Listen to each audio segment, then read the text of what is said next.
नमस्ते दर्शकबिन, कोशी अनलाइनको प्रस्तुति कोशी संवादको अर्को भागमा स्वागत गर्न चाहन्छु। म कार्यक्रम प्रस्तुता सबिन घिमिरे। दर्शकबिनहरू, ग्यास्ट्रिक रोग एउटा राष्ट्रिय रोग पनि भनिन्छ। आजको कोशी संवादमा हामी यसै रोग सम्बन्धी चर्चा गर्नेछौँ। आज हामीसँग हुनुहुन्छ विराट मेडिकल टिचिङ हस्पिटलका पेट, कलेजो तथा ग्यास्ट्रिक रोग विशेषज्ञ डाक्टर मोहन खड्का।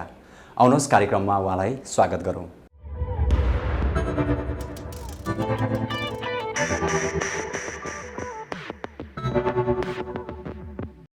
डाक्टर साहब, कार्यक्रममा हामी स्वागत गर्न चाहन्छौँ। हजुर, धन्यवाद। दिनहरू कसरी बितिरहेको छ तपाईँको अहिले? दिनहरू हस्पिटलको ड्युटीको कुरो गरिरहँदा बिहान 9 बजेदेखि ड्युटी स्टार्ट हुन्छ र 5 बजे चाहिँ नर्मल ओपिडी सकिन्छ र यो बिचमा चाहिँ अब 40-50 जना हजुर चाहिँ आउट पेसेन्ट डिपार्टमेन्ट भन्छन्, ओपिडी हेर्नुपर्छ। अनि 15-20 वटा इन्डोस्कोपी म आफै गर्छु दिनको ग्यास्ट्रिकको लागि। अनि त्यो अलावा एडमिसन भएको पेसेन्ट्सहरू, इमर्जेन्सीमा आउने पेसेन्टहरू, आइसियुमा भएको पेसेन्टहरू, पेटसँग सम्बन्धित डाइजेस्टिभ सिस्टमसँग सम्बन्धित रोगहरूको चाहिँ म कन्सल्टेसन पनि गर्छु। जस्तै जुन अहिले आज हामीले चर्चा गर्न लागेका छौँ, ग्यास्ट्रिक रोग यो एउटा राष्ट्रिय रोग पनि भनिन्छ। यस्तो पनि बजारमा भनिन्छ कि मानिसहरूले एउटा ढुङ्गा नेपालीमा हान्ने भने चाहिँ त्यो ग्यास्ट्रिकवालालाई नै लाग्छ पनि भनिन्छ। यो कस्तो खालको रोग हो? कसरी सुरुवात हुन्छ मानिसमा? हजुर, तपाईँले ठिकै भन्नुभयो। यो ग्यास्ट्रिक भनेको चाहिँ नेपालमा मात्रै होइन, यो विश्वव्यापी चाहिँ भनिन्छ लाइफ टाइममा, जीवनभरमा कुनै न कुनै टाइम सबैलाई ग्यास्ट्रिक हुन्छ भन्ने चलन छ। र सबभन्दा पहिला मैले अलिकति चाहिँ प्रस्ट्याउनु जरुरी छ। ग्यास्ट्रिक भनेको चाहिँ हाम्रो नर्मल्ली साधारणतया आमाशयको जाँतो पनि भन्छ। हजुर। सुरुमै हामीले खाना खान्छौँ मुखबाट, त्यो खाने नली अन्न नली हुँदै चाहिँ त्यही जाँतो अथवा आमाशयमा गएर चाहिँ पहिला जम्मा हुन्छ, जहाँ चाहिँ डाइजेसन प्रोसेस, जहाँ चाहिँ एसिड, हामी जुन एसिड भन्छौँ ग्यास्ट्रिक भन्छौँ, त्यही एसिड चाहिँ सेक्रेसन हुने ठाउँ मूल थलो त्यहाँ हो, जहाँ चाहिँ खानाको पाचनको पहिलो स्टेप सुरु हुन्छ। त्यसलाई स्टोम्याक भनिन्छ, त्यो जाँतोलाई इङ्ग्लिसमा। स्टोम्याकलाई चाहिँ अब ग्रिक वर्ड भनौँ, त्यसको चाहिँ एब्जेक्टिभ विशेषता चाहिँ त्यसको विशेषण फर्म चाहिँ ग्यास्ट्रिक हो। र ग्यास्ट्रिक भन्नाले त्यही स्टोम्याक, त्यही जाँतोलाई भनिएको हो। त्यो चाहिँ नर्मल कुरा हो, त्यो चाहिँ कुनै रोग होइन। तर हाम्रो चाहिँ त्यो स्टोम्याकसँग हुने कुनै पनि चाहिँ सिम्टमहरू, लक्षणहरू छन् भने त्यसलाई ग्यास्ट्रिक भन्ने चलन छ। त्यो आम जनसमुदायको मुख र बिन्दित हुने एउटा शब्द भएको छ, लोकप्रिय। तर वास्तवमा त्यो चाहिँ ग्यास्ट्राइटिस हो। ग्यास्ट्रिक पूर्ण रूपमा पेटसँगै सम्बन्धित रोग हो कि अथवा कस्तो खालको रोग हो? ग्यास्ट्राइटिस पूर्ण रूपमा पेटसँग मात्रै सम्बन्धित रोग होइन। भनौँ न मेजोरिटी 80-90% यो पेटसँगै सम्बन्धित छ। त्यसमा पनि स्टोम्याक, जहाँ खाना पच्ने हो, जहाँ जसलाई जाँतो भन्छौँ, जसलाई ग्यास्ट्रिक भन्छौँ, त्यही नै मेन थलो हो। तर त्यसको अलावा पनि सानो आन्द्राको मुख भन्छ अथवा अरू खालका आन्द्राका रोगहरू लगायत कलेजोका रोगहरू अथवा दीर्घ रोगहरू जस्तो मुटुको दीर्घ रोगीहरू, किडनीका दीर्घ रोगीहरू, अनि स्ट्रोक भन्छौँ ब्रेनका दीर्घ रोगीहरू, अथवा ब्लड प्रेसर, चिनी रोग, अरू कुनै पनि क्यान्सर अथवा कुनै पनि दबाई लिइरहनु भएको छ अरू कुनै रोगको लागि, यो सबैमा चाहिँ एसिडिटी स्ट्रेसको कारणले एसिड धेरै उत्पादन हुन्छ हाम्रो शरीरमा। मेन गरेर ग्यास्ट्रिक भन्ने एरियामा त्यो बढी एसिड चाहिने भन्दा बढी एसिड उत्पादन भयो भने पनि त्यसले चाहिँ एसिडिटी बढाउने, पेट पोल्ने, छाती पोल्ने र हुन्छ। त्यस कारणले ग्यास्ट्रिकको कारण चाहिँ त्यो पेट मात्रै नहुन सक्छ। जस्तै हामी साधारणतया बुझ्दाखेरि ग्यास भरियो पेटमा भनेर चाहिँ बुझिन्छ। यो सम्पूर्ण ग्याससँगै रिलेटेड हो यो ग्यास्ट्रिक? हजुर, एउटा महत्त्वपूर्ण हजुरले क्वेसन उठाउनु भयो। यो ग्यास्ट्रिक भन्नाले ग्याससँग मात्रै सरकार होइन। फर्स्ट अफ अल सर्वप्रथम के बुझ्नु पर्यो भने ग्यास्ट्रिक भन्नाले चाहिँ कुनै पनि रोग, इन्फ्लामेसन भन्छौँ, आमाशय अथवा स्टोम्याक, त्यो आमाशयको चाहिँ भित्री झिल्ली हुन्छ जुन, त्यसलाई म्युकोसा भन्छौँ, त्यहाँ चाहिँ कुनै पनि कारणले इन्फ्लामेसन भयो। इन्फ्लामेसन भनेको त्यहाँ सुजन हुने, सुनिने अथवा रातो हुने अथवा घाउहरू हुने, साधारण घाउहरू कोतारिएको जस्तो हुनेलाई इरोजन्स भन्छौँ। त्यही चाहिँ अलिकति भित्री घाउ, अलिकति गहिरो घाउ हो भने त्यसलाई हामी अल्सर भन्छौँ। र त्यस्तो अल्सर हुने, इरोजन हुने, सुनिने इडेमा भन्छौँ, रातो हुने इरिथेमा भन्छौँ, हो त्यस्तो प्रक्रियालाई चाहिँ हामी ग्यास्ट्राइटिस भन्छौँ। अनि त्यस्तो भयो भने चाहिँ के हुन्छ भने रोगीलाई चाहिँ विभिन्न खालको ग्यास्ट्रिक लक्षणहरू देखिन्छ, जस्तो खाने बित्तिकै पेट फुल्ने, थोरै खाँदै अगाडि जस्तो लाग्ने, अथवा खाएपछि पेट दुख्ने होइन, अथवा धेरै खाली पेट हुँदा पनि दुख्ने, अनि पेट फुल्लिए जस्तो हुने। र पेट फुल्लिए जस्तो हुनेलाई चाहिँ रोगीले ग्यास भरिएको भन्ने चलन छ र त्यो चाहिँ ग्यास भरिने पनि एउटा कारण हो। तर त्यो ग्यास चाहिँ त्यो स्टोमाको एसिडको ग्यास मात्रै नभएर त्यो चाहिँ सानो आन्द्रा वा ठुलो आन्द्रामा पनि हाम्रो चाहिँ लाखौँ करोडौँ ब्याक्टेरियाहरू हुन्छन्। त्यो ब्याक्टेरियाहरू हामीलाई चाहिने खालको चाहिने ब्याक्टेरिया जसलाई नर्मल इन्टेस्टाइनल फ्लोरा भन्छौँ त्यस्तो हुन्छ। त्यसले पनि चाहिँ खानाहरू पचाउने क्रममा विशेष गरी कार्बोहाइड्रेट र फ्याटबाट त्यसले पनि ग्यास निकाल्ने गर्छ। जस्तो ग्यास पनि विभिन्न किसिमको हुन्छ, carbon dioxide, hydrogen, methane, even oxygen होइन, विभिन्न खालको त्यो ग्यासहरू चाहिँ चाहिने भन्दा बढी निस्क्यो भने पनि पेट फुलिने गर्छ र त्यो चाहिँ रियल ग्यास हो। तर most of the time majority केसमा चाहिँ त्यसले गर्दा ग्यास्ट्रिक भएको हुँदैन। र जस्तो रोगीले भन्दाखेरि हामीलाई बढी बेल्चिङ भयो, डकार आयो, अथवा पात बढी गयो, फ्ल्याटस बढी पास भयो, त जस्तो फिजियोलोजिकली पनि नर्मल्ली ग्यास उत्पादन पेटमा हुने भएकोले तपाईँलाई पाद आउनसक्छ, मुखबाट डकार आउनसक्छ। त्यो अब निश्चित मात्रामा हुन्छ नर्मल्ली। तर त्यही चाहिँ धेरै एक्सेसिभ मात्रामा धेरै भयो भने चाहिँ अब त्यसलाई चाहिँ ग्यास्ट्रिक मात्रै भन्दा पनि त्यो चाहिँ हामी अरू पनि टर्महरू छ, यो पेट फुलिने, आइबिएस भन्छौँ, इरिटेबल बाउल सिन्ड्रोम भन्छौँ, फङ्सनल डिजिज भन्छौँ।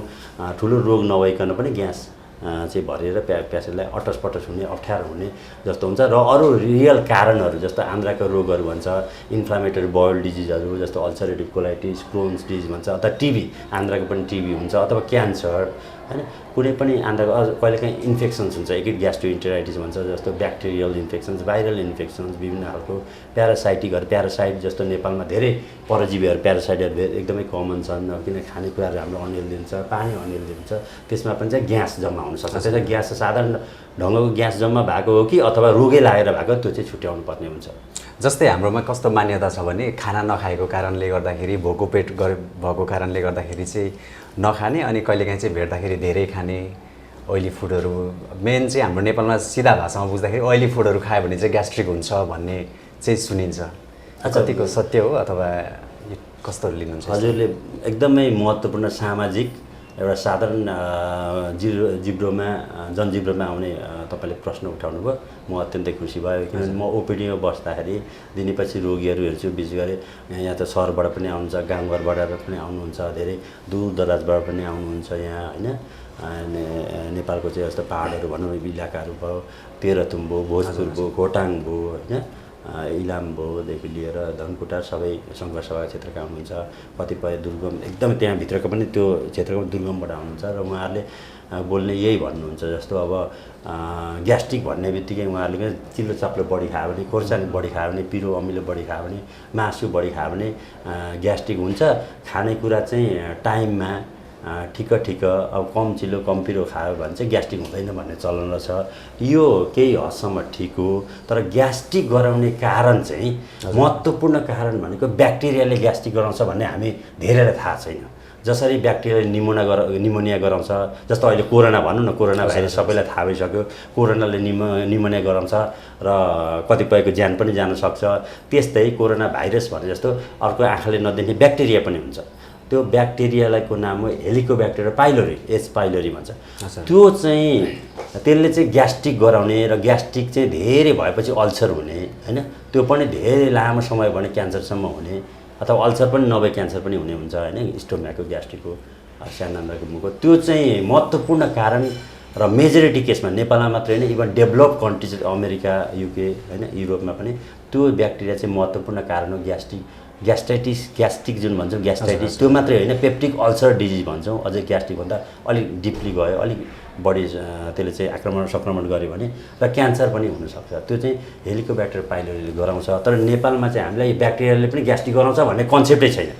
र ग्यास्ट्रिक भनिएको छ, आफै दबाई किनेर ग्यास्ट्रिकको दबाई खाने, पसलले पनि ग्यास्ट्रिक भन्ने त्यो दबाई दिने, अनि त्यति खाँदै बस्ने कि त्यसले त तत्कालै ठिक भयो जस्तो हुन्छ, किनभने त्यसले एसिड अलिकति घटाउँछ र तत्कालै ठिक हो कि भन्ने जस्तो हुन्छ। त दबाई खान छोडेपछि झन् बढेर आयो भन्छन् रोगी। त्यसको मतलब त्यहाँ त कारण त ब्याक्टेरिया हो। त्यो ब्याक्टेरिया नमरेसम्म ग्यास्ट्रिक निको हुँदैन। त्यति मात्रै होइन, त्यो ब्याक्टेरिया लामो समय बसेर ग्यास्ट्रिक भइरह्यो भने क्यान्सरसँग पनि हुनसक्ने भएकोले त्यो मेरो चाहिँ ग्यास्ट्रिक कीटाणुले गर्दा हो कि होइन भन्ने कुरो चाहिँ पहिचान गर्नु जरुरी छ। त्यसको लागि चाहिँ हस्पिटल आएर डक्टरसँग परामर्श गर्नुपर्छ र उचित त्यसको चाहिँ इन्भेस्टिगेसन्स इन्डोस्कोपीबाट पनि त्यो देख्न सकिन्छ, त्यसको जाँच गर्न सकिन्छ र अरू पनि प्रविधि छन् त्यो ब्याक्टेरिया। जस्तै हजुरले भन्नुभयो ग्यास्ट्रिकको कारणले गर्दाखेरि क्यान्सर रोगसम्म पनि हुनसक्छ। तर हाम्रो साधारण बुझाइ कस्तो छ भने कुनै ग्यास्ट्रिक भयो, हामीलाई सिम्पटम्स अब पेट दुख्ने, डकराउने, अघि हामीले भने जस्ता सिम्पटम्सहरू देख्यो भने चाहिँ घरेलु उपचार, जस्तै कसैले लसुन नखाऊ भन्ने, कसैले जिरा दिने, के गर्ने, त्यस्तोहरू छन्। घरेलु उपचार कतिको लाभदायक हुन्छ यो ग्यास्ट्रिकमा? एकदम राम्रो कुरो गर्नु। जस्तो हामीले ग्यास्ट्रिक के कारणले हो भन्ने हेर्नु जरुरी छ। मैले अघि पनि भने सबभन्दा महत्त्वपूर्ण कारण भनौँ न, ग्यास्ट्रिक मध्ये 70-80% कारण भनेको ब्याक्टेरियाले हुन्छ, त्यो हेलिकोब्याक्टर पाइलोरी हो। जबसम्म हामीले हेलिकोब्याक्टर पाइलोरी त्यो ब्याक्टेरियालाई मार्दैन, त्यो मार्ने भनेको एन्टिबायोटिक्सले। एन्टिबायोटिक पनि 2 थरीको एन्टिबायोटिक्स, समटाइम्स कहिलेकाहीँ 3 किसिमको एन्टिबायोटिक पनि दिनुपर्ने हुन्छ र त्यो चाहिँ 10 देखि 14 दिनसम्म दिनुपर्ने हुन्छ। अनि मात्रै त्यो पनि त्यति दिएर पनि ब्याक्टेरिया मर्ने चान्स 80% एराउन्ड मात्रै हुन्छ। सबै मर्छ भन्ने छैन हैन, 20% नमर्न सक्छ, अथवा अलिअलि रहेको फेरि चाहिँ उम्रेर त्यो बढेर रेप्लिकेसन भएर फेरि चाहिँ बढ्न सक्छ। त्यसैले त्यो महत्त्वपूर्ण कारण हो एउटा। ब्याक्टेरिया रुइनर छ। जस्तो अब अर्को महत्त्वपूर्ण कारण भनेको पेन किलर्स भन्छौँ। जस्तो हामीले चाहिँ टाउको दुखेको लागि नदुख्ने औषधि खान्छौँ, ब्रुफिन खान्छौँ, एसेक्लोफिन खान्छौँ, निम्स खान्छौँ, ढाड दुख्ने रोगको लागि खान्छौँ, घुँडा दुख्ने रोगको लागि खान्छौँ। त्यो जति पनि नदुख्ने औषधि खान्छौँ त्यसले पनि ग्यास्ट्रिक गर्छ। र त्यस्तो खालको ग्यास्ट्रिक पनि त्यो नदुख्ने औषधि खानु भएन। त्यो नखाएपछि आफै ग्यास्ट्रिक अटोमेटिक ठिक हुन थाल्छ। अर्को चाहिँ अघि मैले भने ग्यास्ट्रिक हुने कारण अर्को चाहिँ पाचन प्रणालीकै विभिन्न रोगहरू, आन्द्राको रोगहरू हुन्छ, त्यो रोगको सही इन्भेस्टिगेसन, सही पहिचान र त्यसको निदान गर्नुपर्छ। त्यसपछि ग्यास्ट्रिक अटोमेटिक ठिक हुन्छ। त्यस्तै कलेजोको रोग छ भने कलेजोको रोग ठिक। पित्तथलीमा पत्थरीले पनि ग्यास्ट्रिक हुन्छ। पित्तथलीको पोलिप भन्छ, क्यान्सर भन्छ, त्यसले पनि गराउने भयो। यस अलावा मुटुको रोग छ भने त्यसले गराउने भयो। सिओपिडी भन्छौँ, सास फुल्ने होइन, फोक्सोको रोगले दीर्घरोगी, किडनी क्रोनिक किडनी डिजिज भन्छौँ त्यसले, ब्रेनमा स्ट्रोक हुने, मान्छे कुनै पनि रोगले गर्दा के अरू रोग छ कि छैन त्यो रोग पहिचान गर्ने र त्यसको ट्रिटमेन्ट गर्ने। त्यो ट्रिटमेन्ट भएपछि अटोमेटिक ग्यास्ट्रिक ठिक हुन्छ। अब सर्टेन पर्सेन्ट तनावले पनि हुन्छ। जस्तो कसैलाई स्ट्रेस, तनाव लिने, राति टाइममा ननिदाउने, त्यसो हुँदा पनि धेरै एसिड उत्पादन हुने, अथवा एसिड चाहिँ स्टोम्याकमा, ग्यास्ट्रिकमा अनियन्त्रित रूपमा उत्पादन हुने हुन्छ र त्यसरी पनि ग्यास्ट्रिक बढ्छ। अब त्यसको उपचार भने ग्यास्ट्रिकको दबाई मात्रै खाएर भएन, समयमा सुत्नु पर्यो, समयमा उठ्नु पर्यो, व्यायाम गर्नु पर्यो, तनाव लिनु भएन। तनाव छ भने पनि तनावलाई न्यूनीकरण गर्नु पर्यो। जस्तो तनावलाई न्यूनीकरण गर्ने अहिले विभिन्न उपाय छन्, योगा छन् होइन, विभिन्न एरोबिक एक्सर्साइज भन्छन्, रनिङ गर्ने, एक्सर्साइज गर्ने, मतलब मेडिटेसन गर्ने विभिन्न उपाय छन्। त्यो उपाय अवलम्बन गर्नुपर्छ। खानेकुराको हकमा जस्तो टाइममा नखाँदा अथवा एकैचोटि अत्याधिक खाँदा, जस्तो हामी भन्छ नेपालीमा लन्च र डिनर खान्छौँ 2 टाइम, तर खाँदाखेरि हामीले फुल स्टोम्याक हेभी खान्छौँ, डकार आइन्जेल खाने भन्छ हो। त्यो पनि एउटा स्टोम्याकमा चाहिँ हेभी लोड भयो, तर त्यसको एसिड पैदा गर्ने क्षमता चाहिँ निश्चित छ। त्यो ओभरलोड भएपछि त्यहाँ पनि ग्यास्ट्रिक हुन्छ। अस्ट्रोपर्सन त्यसलाई पनि ग्यास्ट्राइटिस, त्यसले पनि स्टोम्याकलाई अप्ठ्यारो गर्ने, पेटको समस्या ल्याउने गर्छ। त्यस्तोमा चाहिँ थोरै खाने, ठिक खाने, बरु मल्टिपल टाइम्स खाने, धेरैचोटि खाने, थोरै खाने, पुरा पेट कहिले पनि नखाने र खाने बित्तिकै नसुत्ने, खाएको 2 घन्टा पछि सुत्ने। अब यो खानेकुरामा गरियो र खानेकुरामा पनि धेरै चिल्लो, स्पाइसी, धेरै पिरो, धेरै अम्लिस, कुनै पनि एक्सट्रिममा नगर्नु भन्छन्। त्यसै खाने पनि एक्सट्रिममा नखाने। जस्तो रक्सी, चुरोटहरू विशेष गरेर होइन, मादक पदार्थहरू भयो, जङ्क फुडहरू, अहिले पनि जति पनि जङ्क फुडहरू छ, प्याकेटमा राखेको, टिनमा राखेको, बनिसकेको पहिलेको फुडहरू, त्यो सबैले चाहिँ ग्यास्ट्रिक गराउन सक्छ होइन। अनि चक्लेट्सहरू भयो, अर्को आइसक्रिमहरू भयो, कोकाकोला, फेन्टा, सबै कुरामा चाहिँ नियन्त्रण गर्ने र अर्ग्यानिक खानेकुरा खाने। खाँदाखेरि दाल भात तरकारी नै बेस्ट हो हामीलाई, तर त्यसलाई मिलाएर थोरै खाने, बरु खाइराख्ने। अनि पानी जहिले पनि अलिकति बढी खाने गर्नुपर्छ, टाइममा थोरै पानी खाइराख्नुपर्छ। त्यसो गर्दाखेरि ग्यास्ट्रिक अटोमेटिक यस्ता कारणले भएको छन् भने ठिक हुन्छन्। जस्तै यस अर्थमा भन्दाखेरि मानिसहरूले अघि पनि हामीले कुरा गऱ्यौँ, कुनै ग्यास्ट्रिक हुने बित्तिकै साधारण त्यो औषधि पसलमा पाउने औषधि आफै खाइदिने, घरेलु उपाय पनि अपनाउने, यसको अर्थ डायग्नोसिस चाहिँ गर्नै पर्ने रहेछ डाक्टर साहब होइन? मतलब ग्यास्ट्रिकको सिम्पटम्सहरू चाहिँ अन्य रोगको कारणले पनि लाग्ने रहेछ भन्ने बुझ्यो। हजुर, ग्यास्ट्रिकको लागि एउटा नियम के छ भने गाइडलाइन्स भन्ने हुन्छ। हामी डक्टर ग्यास्ट्रिकको कसरी ट्रिटमेन्ट गर्ने भन्ने एउटा गाइडलाइन्स बनाइरहेको हुन्छ। हामीले वर्ल्डको विभिन्न डक्टरहरूको एउटा सेमिनार सम्मेलन भएर होइन, हामीले पढाइ पनि हुन्छ। त्यसमा चाहिँ के भने, जस्तो पहिलोचोटि तपाईँलाई ग्यास्ट्रिकको सिम्पटम भनेको के हो? माथिल्लो पेट दुख्ने, पोल्ने होइन, थोरै खाँदै पेट ढुस्सो हुने, पेट फुल्ने, अथवा डकार बढी आउने, अब त्यस्तो थोरै खाँदै अगाडि जस्तो हुने यस्तो भयो भने तपाईँको उमेर यङ एडल्ट हुनुहुन्छ जस्तो अब तपाईँ चाहिँ 15 वर्षदेखि 50 वर्षभित्र पर्नुहुन्छ तपाईँ उमेरको हुनुहुन्छ तपाईँको इम्युन सिस्टम राम्रो छ भने पहिलोचोटि हुँदैखेरि तपाईँले चाहिँ इन्भेस्टिगेसन गर्नु जरुरी छैन। पहिला चाहिँ ग्यास्ट्रिकको दबाईहरू जस्तो डाइजिन भन्छ होइन एन्टासिड भन्छ त्यो खाएर हेर्ने 3-4 दिन त्यसले ठिक भएन भने अर्को एसिलक भन्छ ऱ्यान्टिडिन अलि लो पावरको मेडिसिन त्यो खाएर 5-7 दिन हेर्ने त्यसले पनि ठिक भएन भने पिपिआई भन्छ अलि स्ट्रङ मेडिसिन जसले चाहिँ एसिडलाई एकदमै कन्ट्रोल गरिहाल्छ जस्तो प्यान्टोप्राजोल ऱ्याप्राजोल इसिमेप्राजोल भन्छ ओमेप्राजोल भन्छ यस्ता खालका ग्रुपका मेडिसिनहरू दिनको एउटा खाने एक हप्ता एउटाले भएन भने बिहान बेलुका खाएर 1-2 हप्तासम्म ट्राई गर्न सक्नुहुन्छ। त्यसले नियन्त्रण भयो भने तत्कालै ठिकै भयो। त्यसरी पनि भएन र भएको ठिक भएको पनि फेरि 1-2 महिनापछि फेरि बल्झेर आयो भने चाहिँ बा अरू पो कारण छ कि त्यो ब्याक्टेरियाको कारण हो कि एच पाइलोरी भन्ने ब्याक्टेरिया वा अरू पो त्यहाँ रोग केही क्यान्सर पो डेभलप भइरहेछ कि अल्सर पो भइरहेछ कि वा कहिलेकाहीँ के हुन्छ भने स्टोमक नर्मल हुनसक्छ तर तपाईँलाई ग्यास्ट्रिकको सिम्पटम हुन्छ। त्यसको मतलब चाहिँ स्टोमक बाहिर त्यो पाचन प्रणाली त्यो आन्द्राभन्दा बाहिर पनि अरू समस्या छन् कि भनेर लिभर मुटु भने मैले किडनी भने ब्रेन अरू समस्याहरूको पनि खोजी गर्नुपर्छ। कहिलेकाहीँ सिम्पटम ग्यास्ट्रिक हुन्छ लक्षण रोग चाहिँ क्यान्सर कुनै अर्को भागमा हुन्छ जस्तो किडनीमा हुन्छ अथवा ब्रेनको हुन्छ होइन। ग्यास्ट्रिकको सिम्पटमले गर्दा पेसेन्ट आयो भरे रोग पत्ता लाग्यो अर्को छुट्टै भरे स्टोमक चाहिँ ग्यास्ट्रिक चाहिँ नर्मल छ। कसरी नर्मल एब्नर्मल छुट्याउनु भन्दा इन्डोस्कोपी गर्ने 3-4 मिनट हो खाली पेटमा आउने बिहान रातभरिको खाली माने सुत्ने बेलुकाको खाना खाएर बिहान आएर खाली पेटमा इन्डोस्कोपी गर्ने त्यसमा चाहिँ स्टोमक दिन्छ आन्द्राको फर्स्ट पार्ट सेकेन्ड पार्ट भन्छ ड्युडेनमको पहिला आन्द्राको भाग पनि दिन्छ जहाँ तपाईँलाई ग्यास्ट्रिक छ कि छैन अल्सर छ कि छैन केही रोग देखिने भयो त्यसमा नर्मल भयो भने ढुक्क भयो नि त त्यस कारणले ब्याक्टेरिया पनि छ कि छैन तीको ती टेस्ट गर्न सक्छौँ हामी इन्डोस्कोपी गर्दै म्हणजे 3-4 मिनटमै रोग पत्ता लाग्छ छैन के गर्ने भनेर र त्यो गराउनु चाहिँ अत्यन्त जरुरी छ र इन्डोस्कोपी चाहिँ 50 वर्षभन्दा बढीका उमेरको हकमा पहिलोचोटि तपाईँलाई ग्यास्ट्रिकको सिम्पटम देखियो भने पनि दबाई नखाने पहिलोचोटि इन्डोस्कोपी गर्नुपर्छ किनभने उमेर पुगेकोमा चाहिँ भरे पहिलो ग्यास्ट्रिक नै क्यान्सरबाट पनि हुनसक्छ। त्यो डाटाले त्यो देखेको भएर 50 वर्षभन्दा बढी पुगेकोमा चाहिँ दबाई खाएर यसो हेरौँ न त भन्ने नगर भुल सुरुमै इन्डोस्कोपी गर्नु पर्यो सुरुमै 50 वर्ष उमेर पुगेकोलाई अन्तर्राष्ट्रिय नियम अनुसार नेपालमा ठ्याक्कै यस्तो नियम बनेको छैन त्यही हामीले 45 देखि 55 वर्षलाई एभरेज मान्छौँ त्योभन्दा माथिकोलाई इन्डोस्कोपी गर्नै पर्छ किनभने क्यान्सर पनि ग्यास्ट्रिकको रूपमा सुरुचोटि प्रेजेन्ट गर्ने भएकोले यदि क्यान्सर छ भने त सुरुमै तपाईँलाई रोगको पहिचान गर्ने ट्रिटमेन्ट गर्न सकिन्छ अपरेसनबाट अथवा केहीबाट। अब ढिलो गरे 5-10 वर्ष पछाडि गरियो भने त क्यान्सर त फैलिसकेको हुन्छ निको हुँदैन त्यहाँ टाइममा चाहिँ इन्डोस्कोपी जरुरी छ। जस्तै यो ग्यास्ट्रिक अब अघि हामीले पनि कुरा गऱ्यौँ कि जीवनकालमा कुनै न कुनै समयमा एउटा ग्यास्ट्रिक हरेक व्यक्तिलाई हुन्छ। अब यसलाई हुन नदिन सम्भव छ कि छैन अथवा न्यूनीकरण गर्नको लागि दैनिक जीवनयापनमा कसरी ध्यान पुर्याउनु पर्छ? एकदमै सम्बन्ध छ। अब जस्तो अब म आफै नेपाली होइन अब आफै गाउँघरमा हुर्केर बढेको सहर पनि बसेको देश विदेश घुमेको यो सबै अनुभव गर्दाखेरि चाहिँ समयमा खाने समयमा सुत्ने समयमा उठ्ने खाँदा पनि थोथोरै खाने बरु धेरैचोटि खाने होइन अर्ग्यानिक खानेकुराहरू खाने यो बनावटी कुराहरू किनेका कुराहरू प्याकेट कुराहरू सफ्ट ड्रिङ्क्सहरू भन्छ कोकाकोला फेन्टाहरू रक्सी जाम त खानै भएन चुरोट खैनी खानै भएन यस्तो गरियो र नियमित एक्सर्साइज गर्ने तनावलाई कम गर्ने तनाव जिरोमा त राख्न सक्दैन कुनै न कुनै फ्यामिली तनाव हुन्छ सोसियल हुन्छ तर त्यसलाई कम गर्ने र एक्सर्साइज गरेर विभिन्न खालको एक्सर्साइजहरू योगा गर्ने कुद्ने दौडिने होइन आधी घन्टा 1 घन्टा यसलाई छुट्याउनु पर्यो होइन।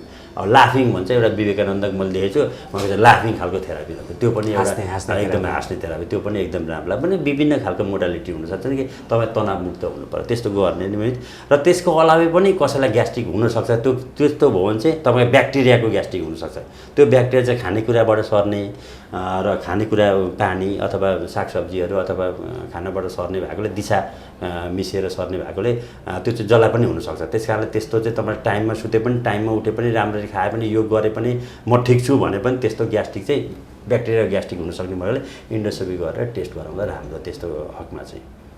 कार्यक्रममा आफ्नो अमूल्य समय दिनुभयो डाक्टर साहब धेरै धेरै धन्यवाद। हजुर नमस्कार। मलाई पनि चाहिँ म अहिले विराट मेडिकल कलेज टिचिङ हस्पिटलमा काम गरेको 4 महिना भयो। मेरो चाहिँ आफ्नै गाउँठाउँमा आएर चाहिँ काम गर्ने मेरो ठुलो रहर त्यसमा पनि ग्यास्ट्रोइन्टरोलोजिस्ट नै ग्यास्ट्रिक नै विषय किन रोजेको भने यो चाहिँ गाउँघर प्रत्येक व्यक्तिमा प्रत्येक फ्यामिलीमा भएको रोग हेर्दा साधारण देखिने तर यसले चाहिँ मान्छेको क्वालिटी अफ लाइफमा र मात्रै होइन गम्भीर एउटा मृत्युसम्म पनि ल्याउने विभिन्न हिसाबले त्यसो भएकोले यो चाहिँ निर्मूल गर्न जरुरी छ। निर्मूल नगरे पनि प्रिभेन्सन गर्न सकिन्छ र यसलाई चाहिँ हामीले एड्रेस गर्न सक्यो भने घर घरमा ग्यास्ट्रिक मुक्त एउटा चाहिँ हामीले समाज बनाउन सक्यो भने यो चाहिँ एउटा ठुलो योगदान हुन्छ भन्ने मेरो एउटा आफ्नो लक्ष्य छ र यो चाहिँ समाजको लागि एउटा यो ऋण चाहिँ मैले चुक्ता गर्नु छ र चाहिँ विराट मेडिकल कलेजबाट चाहिँ मैले यो अभियान सुरु गरेको छु। Thank you sir, thank you so much. Thank you very much.